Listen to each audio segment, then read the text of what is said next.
Assalamualaikum warahmatullahi wabarakatuh. Halo teman-teman, perkenalkan nama saya Nadia Utami dari Universitas Bengkulu. Dosen pengampu Dr. Muhammad Kristiawan MPD. Pada video kali ini kita akan membahas tugas dan tanggung jawab manajemen pendidikan. Pertama, kita akan membahas tentang konsep dasar kepala sekolah. Dalam melaksanakan fungsi kepemimpinannya, kepala sekolah harus melakukan pengelolaan dan pembinaan sekolah melalui kegiatan administrasi, manajemen, dan kepemimpinan yang sangat tergantung pada kemampuannya. Secara etimologi, kepala sekolah adalah guru yang memimpin sekolah. Menurut Syafarudin, tugas kepala sekolah adalah mempengaruhi, mendorong, membimbing, mengarahkan, dan menggerakkan guru, staf, siswa, orang tua, dan pihak yang terkait untuk bekerja dan berperan guna mencapai tujuan yang ditetapkan. Sedangkan menurut Wahjo Sumidjo, bahwa kepala sekolah adalah tenaga fungsional guru yang diberikan tugas tambahan untuk memimpin suatu sekolah di mana diselenggarakan proses belajar mengajar atau tempat di mana terjadi interaksi antara guru yang memberi pelajaran dan murid yang menerima pelajaran. Jadi, dari pendapat para ahli tersebut, dapat disimpulkan bahwa kepala sekolah adalah orang yang memimpin sebuah lembaga pendidikan atau sekolah dan menggerakkan, mempengaruhi, serta mendorong semua pihak yang terlibat dalam lembaga tersebut untuk mencapai tujuan bersama. 2. Syarat-syarat menjadi kepala sekolah. Berdasarkan Surat Keputusan Menteri Pendidikan Nasional Nomor 13 Tahun 2007, syarat-syarat menjadi kepala sekolah dibagi menjadi 2. Pertama, kualifikasi umum kepala sekolah atau madrasah.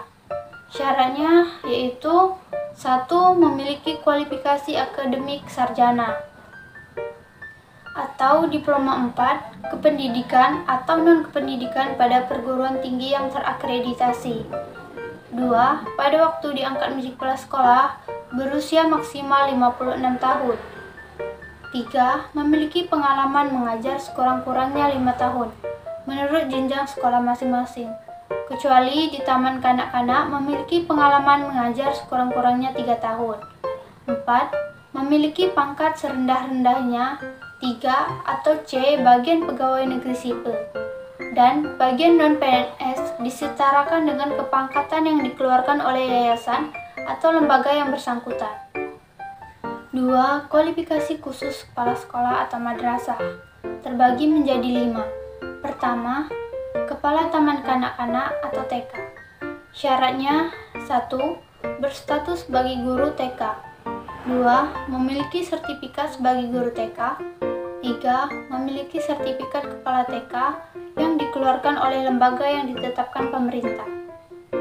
Kedua, kepala sekolah dasar SD atau MI. Syaratnya 1. Berstatus sebagai guru SD atau MI. 2. Memiliki sertifikat sebagai guru SD atau MI. 3. Memiliki sertifikat kepala SD atau MI yang dikeluarkan oleh lembaga yang ditetapkan pemerintah. Ketiga, kepala sekolah menengah pertama SMP. Syaratnya 1. Berstatus sebagai guru SMP. 2. Memiliki sertifikat sebagai guru SMP. 3. Memiliki sertifikat kepala SMP yang dikeluarkan oleh lembaga yang telah ditetapkan pemerintah. Keempat, kepala sekolah atas atau SMA. Syaratnya 1. Berstatus sebagai guru SMA. 2. Memiliki sertifikat sebagai guru SMA. 3. Memiliki sertifikat kepala SMA atau MA yang dikeluarkan oleh lembaga yang ditetapkan pemerintah. Kelima, kepala sekolah kejuruan atau SMK. Syaratnya 1. Berstatus sebagai guru SMK. 2. Memiliki sertifikat sebagai guru SMK. 3. Memiliki sertifikat kepala SMK yang dikeluarkan oleh lembaga yang ditetapkan pemerintah. 3. Ciri-ciri kepala sekolah efektif. Seri Giovanni mengidentifikasi 5 ciri kepala sekolah yang mengagumkan. Pertama, memiliki pemahaman yang luas terhadap sekolah yang dipimpinnya, terutama mengenai keteraturan sekolah, kesesuaian situasi, dan perubahan-perubahan yang terjadi. 2. Sulit mengatakan tidak untuk membantu para siswa dan guru agar tumbuh dan berkembang. 3. Memiliki kemampuan mendengarkan. 4. Senang bekerja sama dengan orang lain sehingga orang lain tersebut dapat berhasil. 5. Toleran terhadap situasi ambiguitas dan memahami bahwa budaya sekolah terus berkembang sepanjang waktu. Keempat, tugas dan tanggung jawab kepala sekolah. Menurut Purwanto, tugas dan tanggung jawab kepala sekolah atau manajer pendidikan yaitu harus mengalami perkembangan dan perubahan, baik sifat maupun luasnya yang sesuai dengan pendidikan di negara Indonesia yang bersifat nasional demokratis. Maka, sifat kepemimpinan manajemen sekolah pun harus berubah dengan mengarah pada kepemimpinan pendidikan yang demokratis. Sedangkan menurut Dirawat, tugas dan tanggung jawab kepala sekolah dapat digolongkan kepada dua bidang. Pertama, tugas kepala sekolah dalam bidang administrasi dapat digolongkan menjadi 6. 1. Pengelolaan pengajaran merupakan dasar kegiatan dalam melaksanakan tugas pokok. Kegiatan yang berhubungan dengan pengelolaan seperti menyusun jadwal pelajaran, mengatur kegiatan penilaian, melaksanakan norma-norma kenaikan kelas, dan lain sebagainya. 2. Pengelolaan kepegawaian, yaitu menyelenggarakan urusan-urusan yang berhubungan dengan penyeleksian, pengangkatan, kenaikan pangkat, cuti, perpindahan, dan pemberhentian anggota staf sekolah. 3. Pengelolaan kemuridan. Dalam bidang ini, yang nampak adalah perencanaan dan penyelenggaraan murid baru, pembagian murid atas tingkat-tingkat, kelas atau kelompok, perpindahan dan keluar masuknya murid. 4. Pengelolaan gedung dan halaman. Pengelolaan ini menyangkut usaha-usaha perencanaan dan pengadaan, investasi, pengaturan pemakaian pemeliharaan, rehabilitasi, dan alat-alat material sekolah, keindahan dan kebersihan umum. 5. Pengelolaan keuangan. Dalam bidang ini menyangkut masalah-masalah urusan gaji guru dan staf sekolah, urusan penyelenggaraan otorisasi sekolah, urusan uang sekolah, dan uang alat-alat murid. 6. Pengelolaan hubungan sekolah dengan masyarakat. Untuk memperoleh simpati dan bantuan dari masyarakat, termasuk orang tua, murid-murid, dan untuk dapat menciptakan kerjasama antar sekolah dan lembaga sosial. 2. Tugas kepala sekolah dalam bidang supervisi.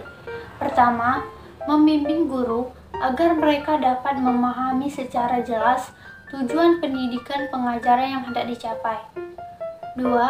Membimbing guru agar mereka dapat memahami lebih jelas tentang persoalan-persoalan dan kebutuhan murid. 3. Menyeleksi dan memberikan tugas-tugas yang paling cocok bagi setiap guru sesuai dengan minat. Memberikan penilaian-penilaian terhadap prestasi kerja sekolah berdasarkan standar-standar sejauh mana tujuan sekolah itu dicapai. Dan dalam pelaksanaannya, kepala sekolah sebagai supervisor harus memperhatikan prinsip-prinsip berikut. Pertama, hubungan konsultatif, kolegial, dan bukan hierarkis. 2. Dilaksanakan secara demokratis. 3. Berpusat pada tenaga kependidikan. 4. Dilakukan berdasarkan kebutuhan tenaga kependidikan. 5. Merupakan bantuan profesional. Kepala sekolah sebagai supervisor dapat dilakukan secara efektif, antara lain melalui diskusi kelompok, kunjungan kelas, pembicaraan individual, dan simulasi pembelajaran. 5. Fungsi kepala sekolah sebagai manajer. Stoner mengemukakan 8 fungsi kepala sekolah sebagai seorang manajer. Pertama, bekerja dan dengan melalui orang lain. 2. Dengan waktu dan sumber yang terbatas mampu menghadapi berbagai persoalan. 3. Bertanggung jawab dan mampu mempertanggungjawabkan. 4. Berpikir secara realistik dan konseptual. 5. Sebagai juru penengah. 6. Seorang politis. 7. Seorang diplomat. 8. Mengambil keputusan yang sulit. Lazarud menjelaskan 3 fungsi kepala sekolah. Pertama, administrator pendidikan. Sebagai administrator, berarti untuk meningkatkan mutu sekolah. 2. Supervisor pendidikan. Sebagai supervisor, berarti usaha peningkatan mutu dapat pula dilakukan dengan cara peningkatan mutu guru-guru dan seluruh staf sekolah. 3. Pemimpin pendidikan.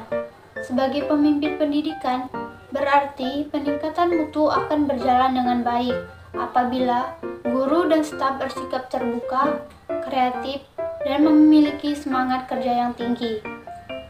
Jadi, tugas dan tanggung jawab kepala sekolah adalah merencanakan, mengorganisasikan, mengarahkan, mengkoordinasikan, mengawasi, dan mengevaluasi seluruh kegiatan sekolah yang meliputi bidang proses belajar mengajar, peningkatan dan pengembangan profesionalisme guru, administrasi kantor, administrasi siswa, administrasi pegawai, administrasi perlengkapan, administrasi keuangan, administrasi perpustakaan, dan administrasi hubungan masyarakat.